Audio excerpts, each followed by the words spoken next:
up, baby? That's what I've been waiting for. That's what it's all about. Woo! Classroom of the Elite is a Japanese light novel series written by Shōgo Kinugasa and illustrated by Shunsaku Tomose. The first novel was published from May of 2015 to September of 2019. After its ending, the second novel, Classroom of the Elite Year 2, was released in January of 2020. It is still releasing today, and a third novel is expected to come out shortly after Year 2's conclusion. Classroom of the Elite is a show about 4 classes in an elite high school who battle each other through the uses of their intelligence to make their school lives either better or worse. Those who are in the lowest class get the worst resources, and inversely, the ones in the highest class get the best. If this concept sounds familiar, that is because it is eerily similar to Baka and Test, a light novel series written by Kenji Inoue with illustrations by Yui Haga. Baka and Test ran from January 2007 to March 2015, and if you were thinking those timelines were a little too close for comfort, you'd probably be right. Classroom of the Elite saw the opening that Baka and Test was leaving, and filled this need for this Danganronpa style battle of wits. Sure, in Baka and Test and Classroom of the Elite, there aren't kids killing other kids, but they're still fighting one another. Baka and Test is a shonen, whereas Classroom of the Elite is a seinen, or at least a blend between shonen and seinen. I've seen this a lot more recently, but seinen themes have started to ooze in the shonen content. It helps younger demographics see more mature content without it being overly too much for them. It is like taking Dead Man Wonderland and turning it into a Danganronpa styles of blood censorship. Both Baka and Test and Classroom of the Elite follow the same premise though. Those at the top class receive more benefits, and those at the bottom receive very little. In Baka and Test, Class F, our protagonists, are angered by this revelation and want to fight to claw their way to the top.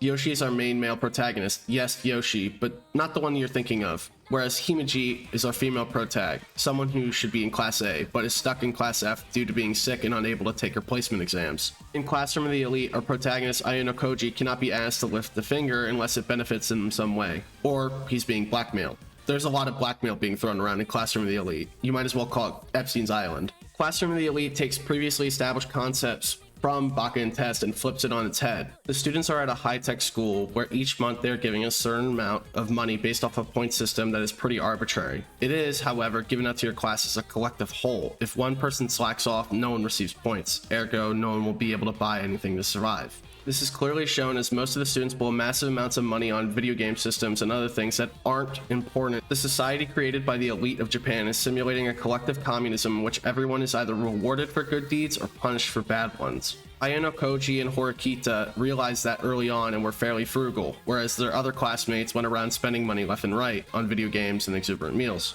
In Baka and Test, the system is more flawed than this. Class F is given essentially nothing. Their classroom is dilapidated and the desks are wonky to shit. Nothing in this environment should be suitable for those wanting to learn. That is yet another similarity between Class F of Baka and Test and Class D of Classroom of the Elite. Most of the students initially do not want to study and instead want to slack off. It is only when the grand reveal of 0 yen is given out in Classroom of the Elite do they want to start to study and work hard as a collective. In Baka and Test, the environment around them frustrates them and they want to benefit themselves so they can actually learn. There's an element of social Darwinism and natural selection in both of these shows, but is highlighted more in Classroom of the Elite. We see as Ayanokoji shows off his mass knowledge of battle tactics and philosophical proverbs as he's forced by his teacher to raise the standing of Class D. Both shows do the same things exceptionally well, but there are 2 things that separate Classroom of the Elite from Baka and Test. Firstly, Classroom of the Elite is not a soft harem like Baka and Test. The central love triangle takes place between the aforementioned Himeji, Yoshii, and the tsundere, Minami. In Classroom of the Elite, there is not that focus on romance. There are those that flirt with Ayanokoji to try and get things out of him, but he's straight up disinterested. Whereas Yoshii invites the affection from women, Ayanokoji says, fuck that, let's get some bread. Baka and Test fights consist of literal embodiments of our characters, those of which have their test scores put in as aptitudes for fights. They're pretty much stands from JoJo's Bizarre Adventure, but they're just smaller holographic versions of them. So if someone is strong in math and weak in history, you would want to fight them in the history section. How Class F scales the wall is by having people who specialize in each topic. They're always fighting for that matchup. Whereas in Classroom of the Elite, the conflicts are literal. The end of Season 1 sees our cast trying to do a survivor-based challenge in order to show the school's administration that they have some kind of practical skill sets. What otherwise would be a typical camping trip for most schools has become a game of wits, as it becomes a guessing game to find the other class's quote-unquote leader. Ayanokoji is unlike our typical overpowered protagonist. Instead, he watches from the shadows and plays his game like chess, watching as the masses move their pieces before he ultimately calls checkmate. Whereas Yoshii in Baka and Test is full of life and optimism, Ayanokoji is cold and calculated, with a unique brand of nihilism and cynicism that really makes this show amazing. All of the other characters in the show are at the mercy of Ayanokoji as he calmly plans Class D's ascension through the ranks. With Baka and Test ending, we can see there's a clear show of the writing prowess in Classroom of the Elite. Whereas Baka and Test had 2 seasons and a few OVAs, Classroom of the Elite is just now starting its 3rd season, with no end in sight. This is a show that flexes its writing muscles and its philosophical questions while not shoving it down your throat. A show so simple yet so complex that has drawn in a large amount of fans.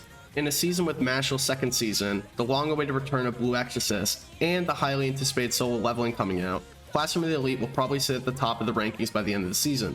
Right now it is currently 2nd in the MAU charts, but one can foresee a dip in the solo leveling hype. Slowly but surely, Ayanokoji will rise to the top again.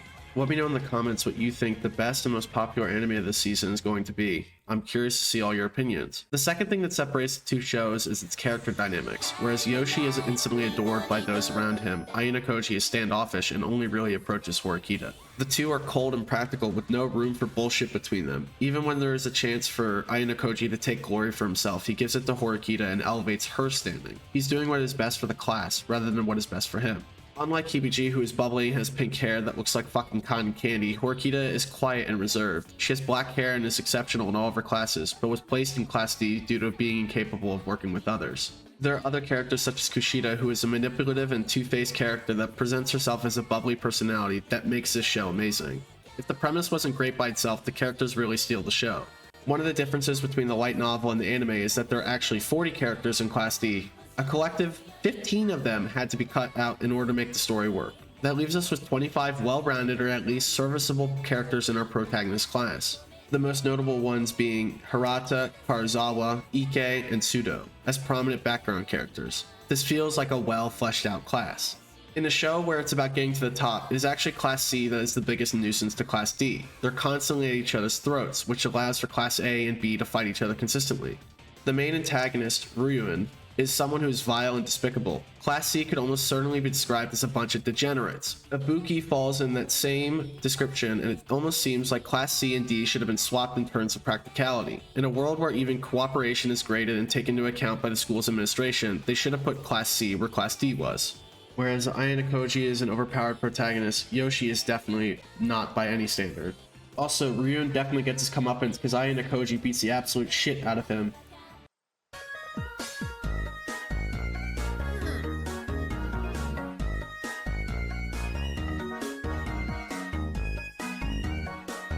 In Baka and Test, the antagonists aren't anywhere as bad. It is more like light-hearted competition, or like a playground fight compared to the fucked up shit happening in Classroom of the Elite.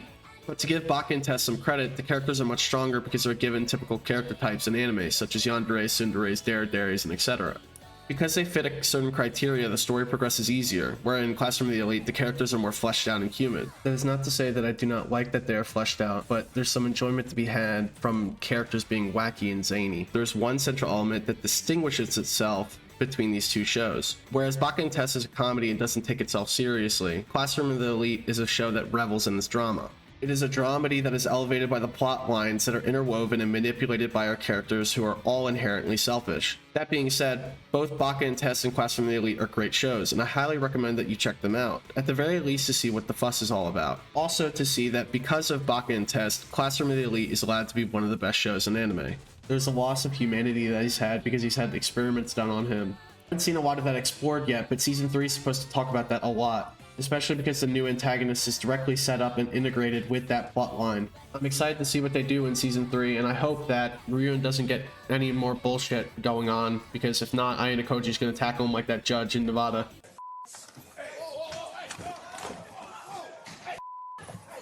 I'm still holding out hope for some kind of OVA or something for Baka and Test, but it's been so long that I think I've lost all hope. Who knows, if McDonald's Demon Lord retried the 3rd can get another 3rd season or 4th season, then hopefully Baka and Test can. Hopefully just not with a reskin like they did with the Mausama one. Thank you all for watching. New episodes will be airing each and every Friday. I have the anime and review video coming out next week, and then we're back to the more singled out reviews the following week. Please like and subscribe if you like the video. It really lets me know that I'm doing a good job. Thank you guys. I do appreciate you all, and see you later.